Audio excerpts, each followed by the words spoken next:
সংবিধান রক্ষার পদযাত্রা পশ্চিমবঙ্গ প্রদেশ কংগ্রেসের আজ ৬ ডিসেম্বর।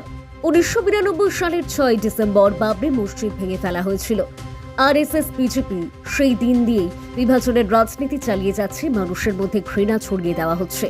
কিন্তু রাজ্য এবং কেন্দ্র সরকার দুই সরকারই মানুষের জীবন জীবিকা বেকারত্বের বিষয়ে কোনো ভাবনা চিন্তা না করে শুধু ধর্মকে কেন্দ্র করে নিজের রাজনীতি চালিয়ে যাচ্ছে। গোটা দেশের পাশাপাশি বাংলাতেও ঘৃণা ও বিদ্বেষ ছড়িয়ে দেওয়া হয়েছে। তাতে ক্ষতিগ্রস্ত হচ্ছে সাধারণ মানুষ।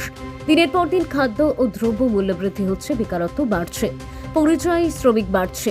কিন্তু সেটা নিয়ে রাজ্য কেন্দ্র সরকারের কোনো মাথা ব্যথা নেই। শুধু ঘৃণা আর বিদ্বেষের রাজনীতি হচ্ছে, বিভাজনের রাজনীতি হচ্ছে।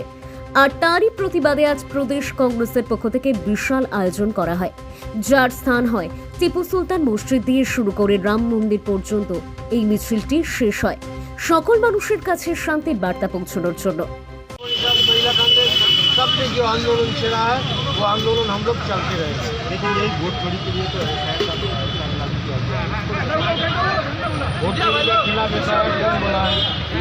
2208 बूथ से 20 साल में कोई आदमी बड़ा ही नहीं। ये अगर एफआईआर है, हम लोग इसी का खिलाफ आवाज़ उठाना चाहते हैं। ये पॉलिटिकल मोटिवेटेड होता है, इसका विरोध में हम लोग। বিহারের যে জয় সেটা কি এসআইআর জন্যই কি এমন কি মনে হয় আপনাদের?